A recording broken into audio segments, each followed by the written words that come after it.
She had $11 to her name, a 4-year-old daughter waiting at home, and a manager who'd been looking for any reason to fire her. So when an elderly woman collapsed on the restaurant floor, bleeding, disoriented, alone, Hope Williams had every reason to look away, every reason to let someone else handle it. But she didn't. She dropped everything, knelt on that cold, wet floor, pressed napkins to a stranger's wound, and refused to move, even when her manager stood over her, screaming, threatening her job. She had no idea that the woman bleeding in her arms was the mother of a billionaire. She had no idea that this single moment, this one decision to help, was about to rebuild her entire life.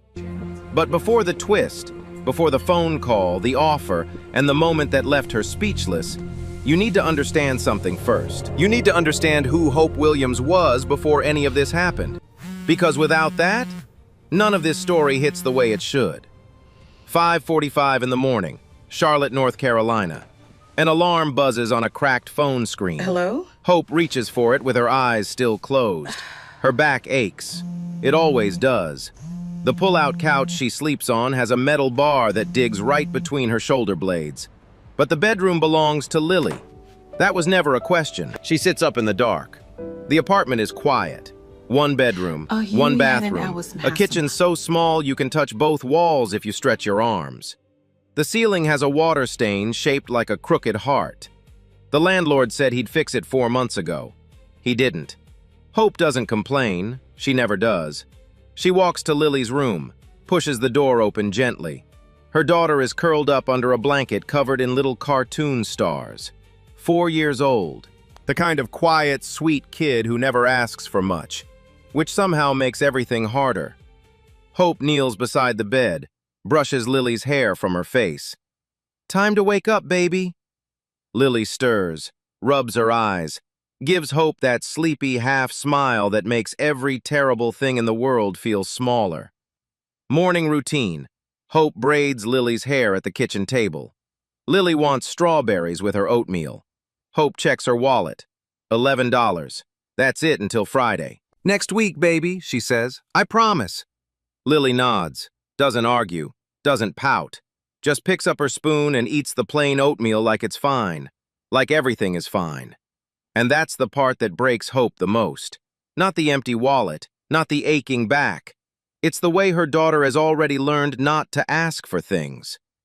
On the kitchen counter, shoved against the wall, there's a textbook, Fundamentals of Nursing, 4th edition. A community college bookmark sticks out from chapter 12. Hope hasn't opened it in 3 weeks. She was halfway through the program.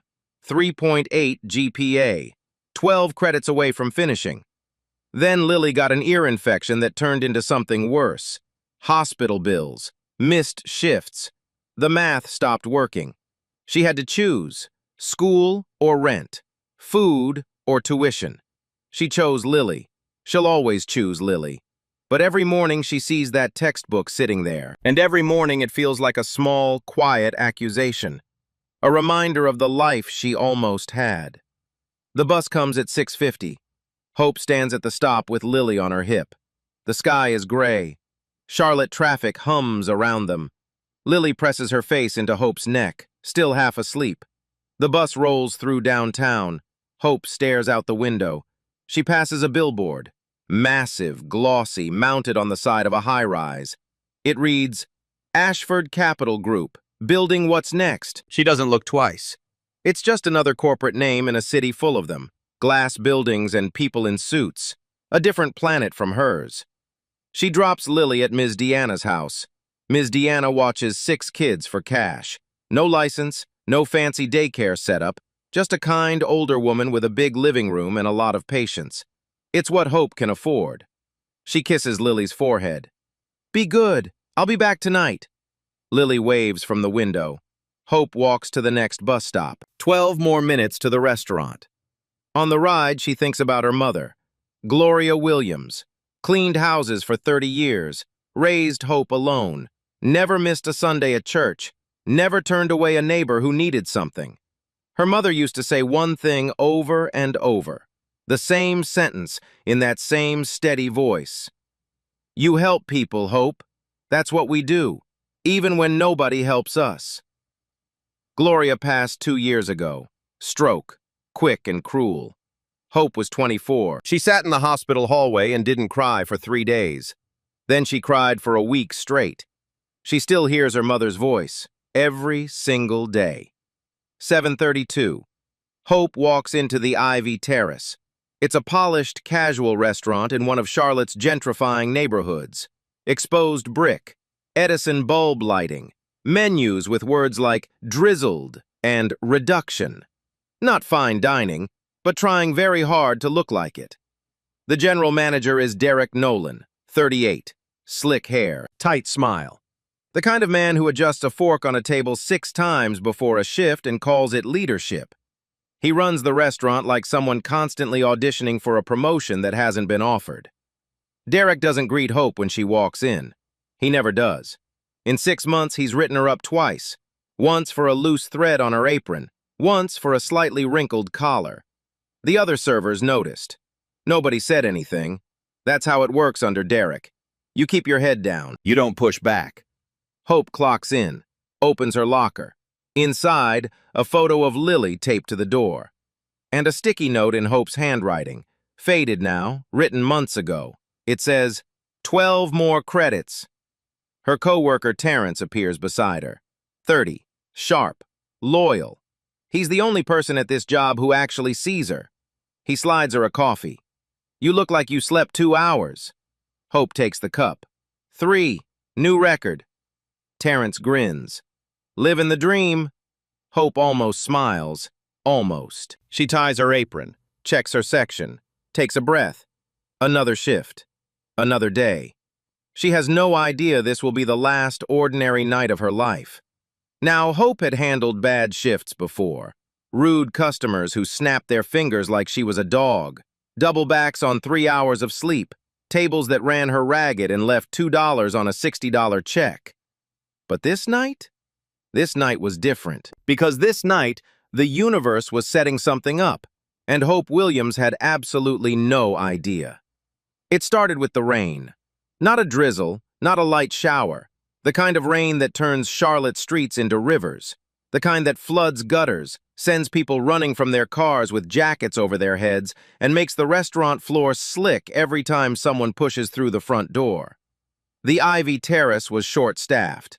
One server called out sick. Another left early with a migraine. That left Hope covering her section plus half of someone else's. 14 tables. On a Friday night. In a storm. Derek was already on edge. Word had come down that a regional corporate evaluator might visit this week. Maybe tonight, maybe tomorrow. Nobody knew for sure. But Derek acted like the man was already sitting in a booth with a clipboard, grading every water glass and bread basket. He pulled Hope aside near the kitchen door. His voice was low but sharp. The kind of quiet that's louder than yelling. If I get one more complaint tonight, one more, you're done. I'm not losing this evaluation because of you. Do you understand me? Hope looked at him. She wanted to say a lot of things. She wanted to say she was covering 14 tables alone. She wanted to say she hadn't eaten since noon. She wanted to say that maybe, just maybe, he could help instead of threatening people. She didn't say any of that. She just nodded. Understood. She turned and walked back to the floor. Terrence caught her eye from across the room. He mouthed 2 words. You okay? Hope gave him a small nod. The kind of nod that means the opposite. She wasn't okay, but she had tables waiting, so she kept moving. Then, at 7:45, the front door opened and an elderly woman walked in. Alone. She was white, mid to late 70s, thin but not frail. She wore a beige cardigan, comfortable flat shoes, and carried a small leather handbag. No umbrella. Her hair was damp from the rain but neatly combed. She moved carefully, like someone who knew her body wasn't as reliable as it used to be, but refused to let that stop her.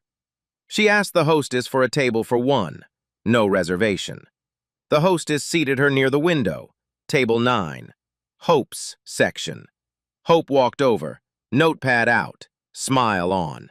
The automatic smile she'd perfected over hundreds of shifts. The one that hid everything behind it. Good evening, ma'am. Welcome in. Can I start you with something to drink? The woman looked up. Her eyes were sharp, clear blue, the kind of eyes that take in more than they let on. Just a cup of tea, please, and perhaps a bowl of whatever soup you have tonight. We've got a roasted tomato bisque. It's really good on a night like this. The woman smiled, a small, warm smile. That sounds perfect. Hope noticed something as she wrote down the order. The woman was wearing a brooch pinned to her cardigan. It was small, oval-shaped, antique-looking, with a delicate engraving on it. A letter, maybe an A, though it was hard to tell from this angle. It looked old, the kind of thing your grandmother might keep in a velvet box. Hope thought it was pretty. She almost said something about it. She didn't. She had 13 other tables screaming for attention. She brought the tea, brought the soup. The woman ate slowly, quietly. She didn't wave Hope down, didn't complain, didn't ask for anything extra. She just sat by the window, watching the rain, stirring her tea with a calm that felt almost out of place in the chaos of a packed Friday night. Then, at 8:15, the woman stood up. She picked up her handbag, pushed her chair back, took 2 steps toward the restroom, and her left foot hit a patch of floor still slick from the rain tracked in by a dozen customers. Her shoe slid forward. Her body went the other direction. She fell, hard, fast. Her forehead caught the edge of a nearby chair on the way down, a sharp crack. Then she was on the ground. A gasp rippled through the restaurant. Forks stopped mid-air. Conversations died. The woman lay on the floor, dazed, a cut above her right eyebrow. Blood, bright red, already running down the side of her face. Her handbag had spilled open. A wallet, a phone, a small leather notebook with something embossed on the cover. Nobody moved. Nobody except Hope. She was carrying a full tray of drinks across the floor when she heard the fall. She didn't think. She didn't calculate. She set the tray down on the nearest table, carefully but fast, and moved. She was the first person to reach the woman, and what she did next would change the course of her entire life. But she didn't know that yet. What Hope did in the next 4 minutes would set off a chain of events she couldn't possibly imagine. But in that moment, she wasn't thinking about chains or events or consequences. She wasn't thinking about Derek. She wasn't thinking about her 14 tables or her $11 or her job. She was thinking about her mother. You help people, Hope. That's what we do. She dropped to her knees beside Eleanor. The floor was cold, wet. Her apron soaked through instantly. She didn't care. She pulled a handful of clean napkins from her apron pocket and pressed them gently, but firmly, against the cut above the woman's eyebrow. Ma'am, I've got you. You're okay. Can you tell me your name? The woman blinked, disoriented for a moment. Then her eyes focused, and when they did, something strange happened. She didn't panic. She didn't cry. She didn't grab at Hope's arm or ask what happened. She just looked at Hope with an expression that was almost calm, measured, like she was taking a mental photograph. Eleanor, she said quietly. My name is Eleanor. Okay, Eleanor, I'm Hope. I'm right here. I'm not going anywhere. Hope's hands were steady. She didn't realize it, but she was doing exactly what her nursing textbook had described in Chapter 8. Assessment. She checked Eleanor's pupils, equal and reactive. She asked Eleanor to follow her finger. Smooth tracking. No slurred speech. She took Eleanor's hands and asked her to squeeze. Good grip. Both sides equal. She was screening for a concussion. Instinct. Muscle memory from pages she'd read months ago, sitting at her kitchen table at midnight while Lily slept in the next room. Around them, the restaurant had frozen. A couple at table 6 stared. A man at table 12 put down his fork. A woman at the bar pulled out her phone and started recording. Nobody else got up. Nobody else came to help. Just Hope, on her knees, on a wet floor, holding napkins to a stranger's bleeding forehead. She looked up and caught a busboy's eye. Andre, I need a clean towel and some ice. Wrap the ice in the towel. Bring it fast. Andre nodded and disappeared into the kitchen. Hope turned back to Eleanor. She carefully picked up the items that had spilled from Eleanor's handbag. A wallet, a phone, a pair of reading glasses, and a small leather notebook. The notebook had something embossed on its cover, a crest of some kind. Hope didn't look closely. She tucked everything back into the bag and set it beside Eleanor. "You're doing great, Eleanor. The bleeding is slowing down. I'm going to keep pressure on this for another minute, okay?" Eleanor nodded, and then she did something that Hope didn't expect. She looked directly into Hope's eyes, not with fear, not with gratitude, but with something deeper, something searching, like she was reading a page only she could see. "You've done this before," Eleanor said. Not a question, a statement. "A little," Hope said. "I was studying nursing, had to take a break." Eleanor didn't respond. She just kept looking at Hope with that steady, quiet gaze. Andre came back with the ice. Hope took it, replaced the napkins with the cold towel, and gently held it against the wound. She propped Eleanor up slightly, one hand behind her back, making sure she was stable. That's when the footsteps came. Hard, fast, coming from behind her. "Hope! What are you doing?" Derek. He stood over her, arms crossed, jaw tight. He didn't look at Eleanor. He didn't ask if she was hurt. He didn't even glance at the blood on the napkins. "You have tables waiting, 6 tables. Get up, now!" Hope didn't move. "She's hurt, Derek. She fell. She needs an ambulance, not a waitress. That's not your job. Get back on the floor or clock out. Your choice." The restaurant went silent, completely silent. The woman at the bar was still recording. A man at table 4 slowly shook his head. A mother at table 10 covered her daughter's ears, not because of bad language, but because she didn't want her child to hear what cruelty sounded like in a professional voice. Hope felt her heart hammering. She felt every pair of eyes in the room on her back. She felt the cold floor under her knees and the wet napkins in her hand, and the weight of everything. Lily, the rent, the $11, the 12 credits, pressing down on her chest. She looked at Eleanor, and Eleanor looked back at her. The old woman's expression hadn't changed, still calm, still watching. But there was something new in her eyes now, something very small and very quiet. A nod. Almost imperceptible, so slight that no one else in the restaurant could have caught it. "Stay." Hope turned back to Derek. Her voice was low, steady, the steadiest it had been all night. "Write me up. Fire me. I don't care. I'm not leaving this woman on the floor." Derek's face flushed red. His mouth opened, closed. He looked around the room and realized, maybe for the first time, that everyone was watching. Every single person. And the phone at the bar was still pointed directly at him. He stepped back, straightened his tie, and said, just loud enough for the nearest tables to hear, "We'll discuss this at the end of your shift." Then he turned and walked away. Hope exhaled. She didn't realize she'd been holding her breath. She turned back to Eleanor. The bleeding had nearly stopped. The ice was doing its job. Color was returning to Eleanor's face. Hope helped her sit up slowly, one hand on her back, the other steadying her arm, and then guided her gently into a nearby chair. She brought Eleanor a fresh cup of warm tea, a clean napkin. She sat beside her for a moment, even though she could hear tickets piling up in the kitchen, even though she knew Derek was watching from behind the bar, even though her own hands were trembling now that the adrenaline was fading. "How are you feeling?" Hope asked. "Better," Eleanor said. She reached up and touched something on her cardigan. Her brooch, the small antique oval with the engraved letter. She touched it the way someone touches a wedding ring, automatically, without thinking, like checking that something precious was still in place.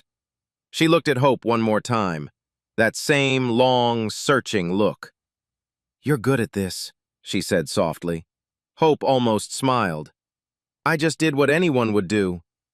Eleanor shook her head, slowly, gently, but with absolute certainty. "No, you didn't."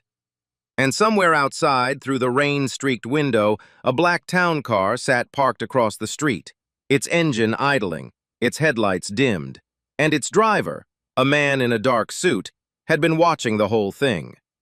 Eleanor was safe. The bleeding had stopped. The color had come back to her face. But something else had started. Something invisible, something quiet. and Hope couldn't see it yet.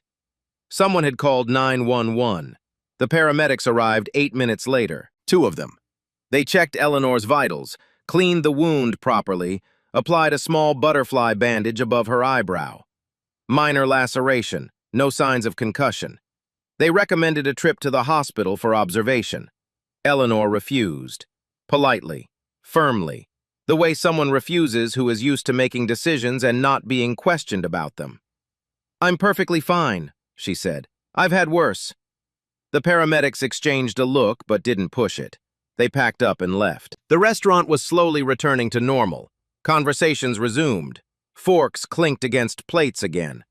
Derek had disappeared into the back office. Terrence was covering Hope's abandoned tables without being asked. Quietly, efficiently, the way a real friend shows up. Eleanor stood, slowly. She steadied herself on the back of the chair, then reached for her handbag. She opened it and pulled out 2 crisp $100 bills. She held them out to Hope. "Please," Eleanor said, "for your trouble." Hope looked at the money. $200. That was almost a week of groceries. That was Lily's strawberries for a month. That was the Wi-Fi bill and half the electric. She shook her head. "Ma'am, I didn't do anything special. I just did what anyone should do." Eleanor tilted her head, that searching look again. "But they didn't, did they? Everyone in this restaurant saw me fall. You were the only one who moved." Hope's throat tightened. She gently pushed Eleanor's hand back. "I can't take that, really. I'm just glad you're okay." Eleanor studied her for a long moment. Then she slowly folded the bills and put them back in her handbag. But she wasn't done. She reached in again and pulled out something else. A small card, cream-colored, heavy cardstock, the kind you can feel the quality of just by touching it. She pressed it into Hope's hand. "If you ever need anything," Eleanor said, "anything at all, you call that number." Hope looked down at the card. It was simple, almost plain. No company name, no title, no logo. Just 2 lines printed in clean, dark ink. Eleanor Ashford. And a phone number. Hope tucked it into her apron pocket. She didn't think much of it. A nice old lady giving her a business card. It happened sometimes. People meant well in the moment, and you never heard from them again. "Thank you, Ms. Eleanor," Hope said. "You take care tonight, okay? And be careful on that wet sidewalk." Eleanor smiled. A real smile. The kind that reaches the eyes and stays there. She touched Hope's hand, just for a second, and then turned toward the door. What happened next, Hope almost missed. She was already turning back to the floor, already thinking about the 6 tables she'd abandoned, already bracing herself for whatever Derek had planned. But something made her glance toward the window. Eleanor had stepped outside. The rain had softened to a mist, and from the right side of the street, a black town car, long, polished, gleaming under the streetlights, pulled up to the curb, smoothly, silently, like it had been waiting. A driver stepped out, dark suit, white shirt. He walked around to the passenger side, opened the rear door, and held an umbrella over Eleanor as she stepped inside. Not rushed, not dramatic, just practiced. Routine, like they'd done this 1,000 times. The door closed. The car pulled away. Hope stood at the window, watching the taillights disappear into the rain. Terrence appeared beside her. He'd seen it too. "Yo," he said, "was that a Bentley?" Hope shook her head. "I don't know cars like that." "That's because you've never been in one." "Hope, that car costs more than this whole restaurant." "Stop!" "I'm just saying." Hope turned away from the window. She untied her apron, retied it, took a breath. She still had tables. She still had a shift to finish. She still had Derek waiting in the back office like a storm that hadn't landed yet. She reached into her apron pocket, felt the card. Eleanor Ashford. She didn't look at it again. She just left it there, pressing against her hip, and went back to work. Hope didn't Google the name. She didn't have time. She didn't have the energy. But if she had, if she'd typed those 2 words into her phone on the bus ride home, everything would have clicked right then and there. But she didn't. And so the truth stayed hidden for just a little longer. End of shift, 11:15. The restaurant was emptying out. Hope walked toward the back hallway. She already knew what was waiting. Derek was sitting behind his desk, door open, arms folded. "You're off the schedule, effective immediately." Hope stood in the doorway. "For how long?" "Until I talk to corporate Monday." "But if it were up to me," he leaned forward, "you'd already be gone." Hope nodded. She didn't argue. She didn't beg. She walked to her locker, took out the photo of Lily and the sticky note that said, 12 more credits, and put them in her bag. Then she pulled Eleanor's business card from her apron and tucked it into her wallet, right next to the $11. She clocked out and walked into the night. The rain had stopped. The sidewalk was still wet. Charlotte was quiet the way cities get between closing restaurants and opening bars. That in-between silence that makes you feel like the only person left in the world. She stood at the bus stop, exhausted, replaying everything. The fall, the blood, Derek's voice, Eleanor's eyes. "Write me up, fire me, I don't care." She'd meant it when she said it. But now, standing alone with no income and a daughter asleep across town, the weight of those words pressed down like something physical. Her phone buzzed. A Facebook notification. Someone had tagged the Ivy Terrace in a post. She opened it. The video. The woman at the bar had uploaded it. The caption read, "This manager just screamed at a waitress for helping an old lady who fell. Disgusting." 200 shares already.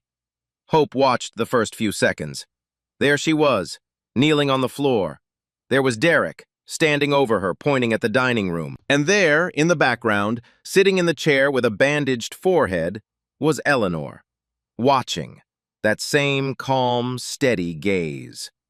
Meanwhile, across the city in the back seat of a black town car, Eleanor Ashford picked up her phone. 1 ring. 2. "Grant, it's your mother. I need to tell you about someone I met tonight." She touched the brooch on her cardigan, the antique oval, the engraved A. "I want you to find out everything about her." A pause. Then, quieter, "She reminded me of your father." The driver glanced in the rearview mirror. He said nothing. He'd seen this before. Eleanor finding people who mattered. The car disappeared into the dark. By Monday morning, Hope's world was already falling apart. But somewhere across the city, in a glass office on the 44th floor, someone was putting it back together. Hope woke up on the pull-out couch. Same metal bar, same aching back. But everything else was different now. No alarm to set, no shift to get ready for, no reason to put on the apron she'd hung on the bathroom door out of habit. She lay there in the gray morning light and did the math. The math she'd been avoiding since Friday night. Rent was due in 9 days, $480. She had 11. Her last paycheck, assuming Derek didn't block it, would cover maybe half. That left a gap she had no way to fill. Groceries were running low. A partial bag of rice, half a gallon of milk, a box of Lily's cereal with maybe 3 bowls left in it. The Wi-Fi bill was overdue. The electric was next. She sat up. Lily was still asleep. The apartment was so quiet she could hear the kitchen faucet dripping. That faucet had been dripping for 2 months. She'd asked the landlord. He said he'd send someone. He didn't. Hope walked to the kitchen. She opened the cabinet, stared at the rice, closed the cabinet. She picked up her nursing textbook, chapter 12. Read half a page. The words blurred. She closed it. On the counter, propped against the sugar jar, sat Eleanor's business card. Eleanor Ashford. Just the name. Just a number. Hope picked it up, turned it over in her fingers. She thought about calling. Maybe Eleanor meant it. Maybe she could help with something. A connection, a reference, anything. But something stopped her.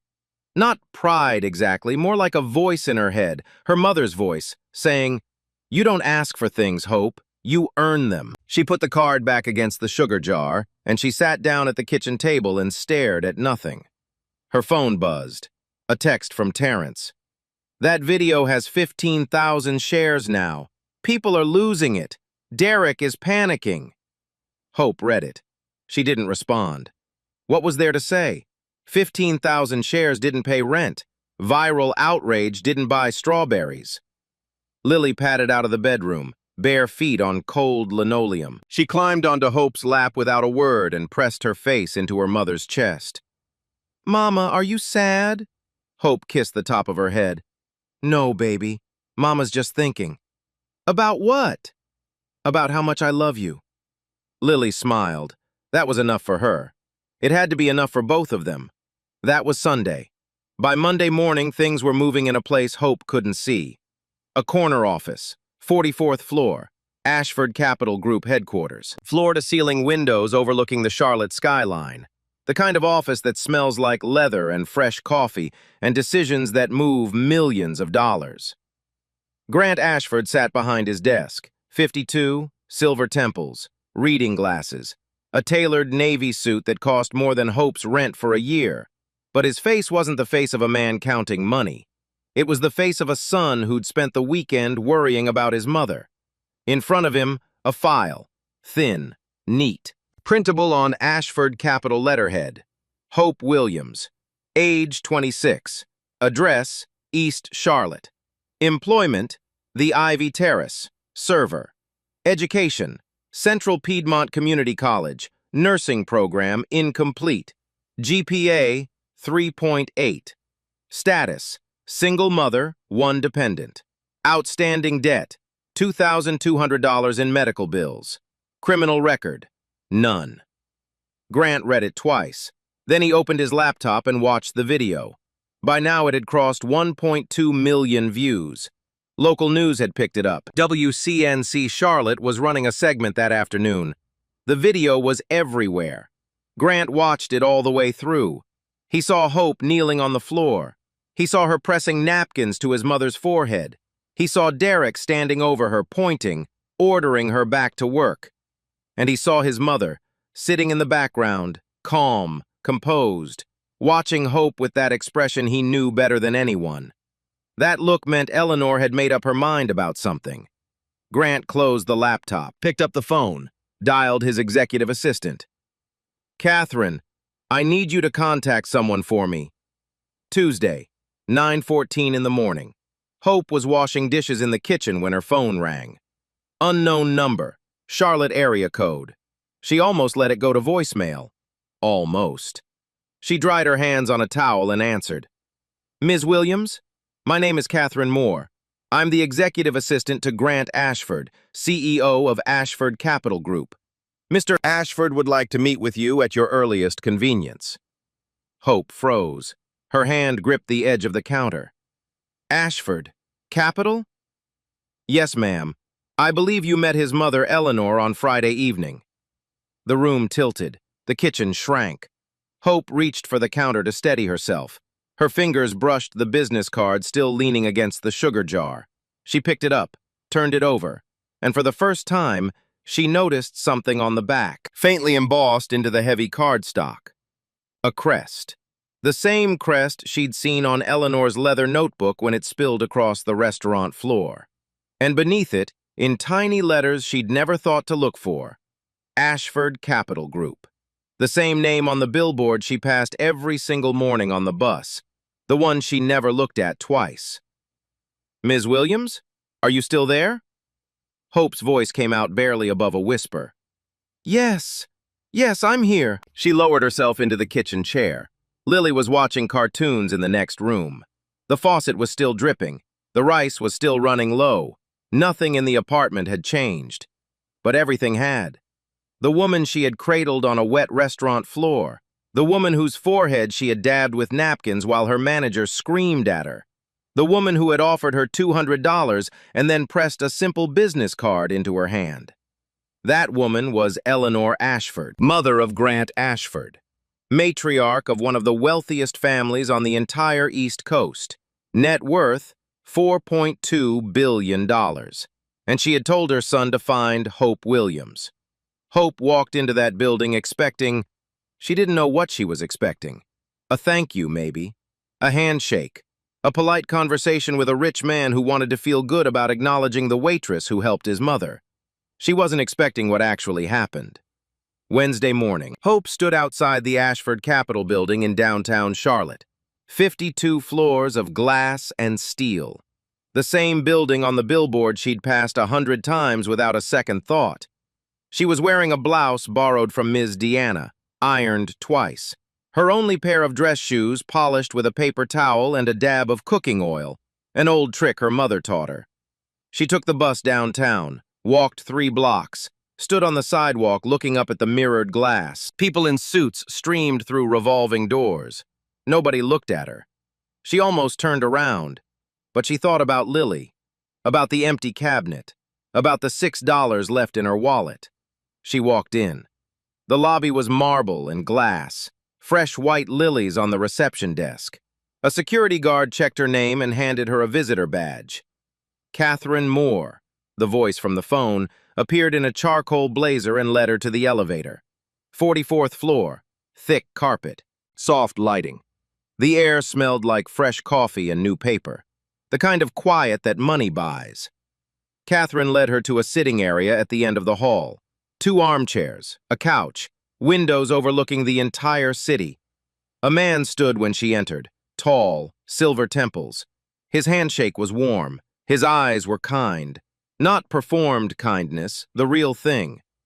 "Ms. Williams, I'm Grant Ashford. Thank you for coming." "Thank you for inviting me. I'm not really sure why I'm here." Grant smiled. "You will be. But first, someone insisted on being here for this." He gestured toward one of the armchairs. Hope turned. Eleanor. Soft blue cardigan, a small bandage strip above her eyebrow, and on her chest, the brooch, the antique oval, the engraved A, right where it always was.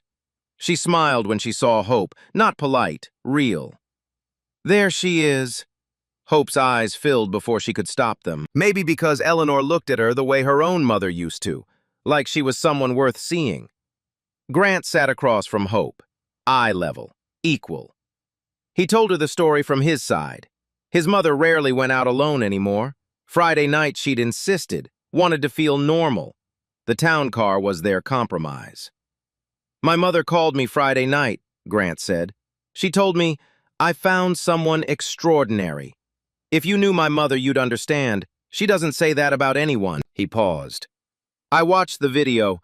I know about your nursing program, your GPA, the medical bills, the sacrifices you've made for your daughter. And I know you looked your manager in the eye, a man who held your paycheck, and told him you weren't leaving." Hope's hands were shaking. She pressed them together in her lap. "That's not ordinary, Hope. My mother and I want to respond to that." Grant opened a folder on the table, 3 documents inside. First, a full nursing scholarship, tuition, books, fees, and a monthly living stipend through graduation. Any accredited program in North Carolina. Total value, approximately $85,000. Hope stopped breathing. Second, upon graduation, a position in the Ashford Foundation's Community Health Initiative, full-time, salaried, benefits and signing bonus, starting at $62,000 a year. Her vision blurred. Her hands trembled against her knees. Third, Grant's voice softened, an immediate grant of $25,000, not to the Ivy Terrace, not to the company, directly to the staff, the servers, the busboys, the people who showed up alongside you, even when management didn't. Silence. Hope opened her mouth. Nothing came out. Eleanor leaned forward, her voice gentle and steady, the same calm that had carried her through a fall and a bleeding forehead and a manager's cruelty. "You told me you couldn't take my money. You didn't say anything about an education." Hope broke. Not dramatically, not loudly, just tears rolling down her cheeks, quiet and unstoppable. She pressed her hands to her face and sat there, shaking, while 2 people she'd met by accident waited patiently for her to find her voice. When she finally spoke, it was barely a whisper. "My mama always said helping people was the only thing that mattered." Grant nodded. She was right. Hope accepted. All 3. She signed the documents with a borrowed pen and hands that wouldn't stop trembling. Grant pushed his phone toward her. "Would you like to call your daughter?" Hope dialed Ms. Deanna's number. Lily answered on the second ring. "Mama?" "Baby, Mama's going back to school." A pause. Then Lily's small, clear voice, "Can I come?" Everyone laughed. Grant, Eleanor, Catherine by the door, even Hope through her tears. It was the most human moment any of them had experienced in a very long time. But this story didn't end in that office. It didn't end with a signature on a document or a phone call to a 4-year-old. It rippled, farther and wider than anyone expected. The video hit 5 million views by Thursday. 5 million people watched Hope Williams kneel on a wet floor and refuse to leave a stranger's side. 5 million people watched Derek Nolan stand over her and threaten her job for doing the right thing. WCNC Charlotte ran the story first. Then the Charlotte Observer picked it up. Then it went national. A segment on the morning news. A trending hashtag. Screenshots and clips shared across every platform. The headline that stuck. Waitress fired for helping elderly woman. Turns out she was a billionaire's mother. People lost their minds. Comments poured in. Thousands of them. Strangers defending Hope. Strangers calling out Derek. Strangers saying this was everything wrong with the service industry and everything right about the people who work in it. Within a week, the Ivy Terrace's corporate office released a statement. They called it a personnel matter and announced a comprehensive review of management practices across all locations. Translation, someone had to go. Derek Nolan was quietly terminated. No press conference, no dramatic exit. Just a meeting behind closed doors on a Tuesday afternoon, and then his name was removed from the schedule. The same way he'd removed Hope's. The restaurant offered Hope her job back, full reinstatement, back pay, a written apology. She declined, politely, firmly, the way someone declines who has already moved on to something bigger. Because by then, Hope had enrolled at Central Piedmont Community College. Fall semester, nursing program. The Ashford Foundation covered everything. Tuition, textbooks, lab fees, a monthly stipend for living expenses. For the first time in over a year, Hope opened Fundamentals of Nursing, 4th edition, and turned past Chapter 12. She studied at the kitchen table after putting Lily to bed. Same apartment, same pull-out couch, same dripping faucet.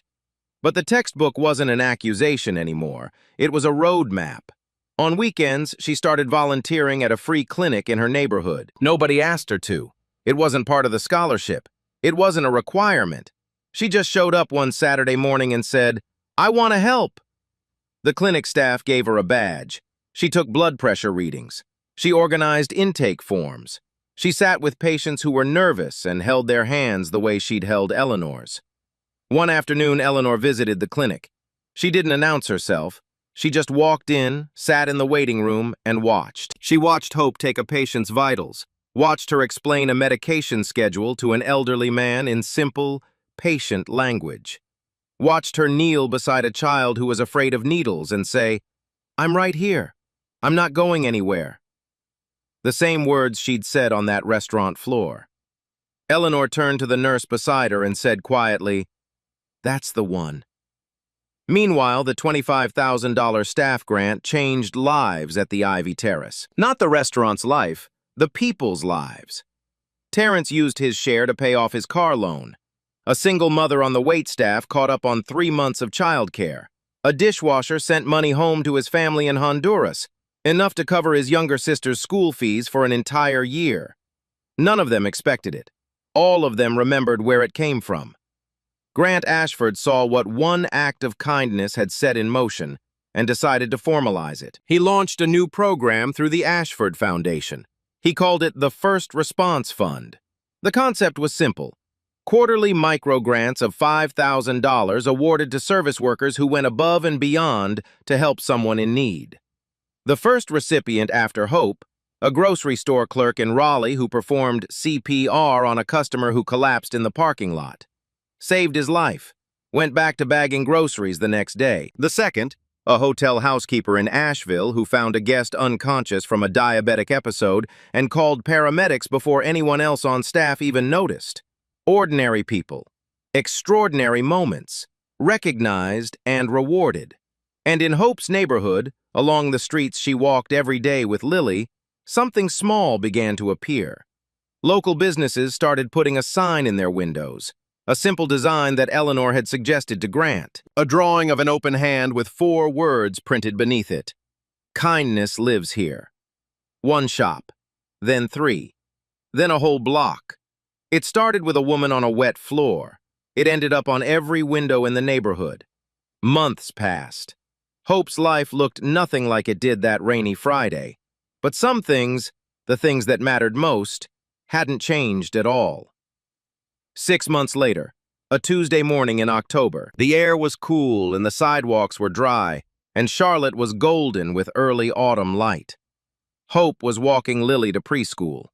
A real preschool now, not Ms. Deanna's living room. A place with finger paintings on the walls and a little playground out back. The Ashford stipend covered it. Hope had cried the first day she dropped Lily off there. Lily hadn't. She'd run straight for the swings without looking back. They were passing a coffee shop 2 blocks from the school, a place Hope had started buying herself a cup on Tuesday mornings, a small luxury she'd never been able to afford before. 1 cup, black, 2 sugars, her mother's order. That's when she saw him. An elderly man, white hair, thin frame, maybe 80, was stepping off the curb outside the shop. He was carrying a brown paper bag of groceries in each arm. His foot caught the edge of the sidewalk and he stumbled forward. Not a bad fall, but enough to send him to 1 knee. Both bags hit the ground. Oranges rolled into the street. A carton of eggs cracked open on the concrete. The man sat there on the curb, embarrassed, shaken, looking at his scattered groceries like they were pieces of something he couldn't put back together. People walked past. A jogger, a woman on her phone, a man with a briefcase who glanced down and kept moving. Lily tugged Hope's hand, hard. "Mama, we have to help him." Hope looked down at her daughter, 4 years old, cartoon backpack, uneakers with little stars on them, and eyes that saw what most adults had already trained themselves to look past. Hope smiled. "Yes, baby, we do." They knelt down together. Lily picked up the oranges, 1 in each small hand, carrying them back to the bag with the seriousness of someone performing surgery. Hope steadied the man's arm, helped him to his feet, gathered what was left of the eggs. A passerby stopped, then another.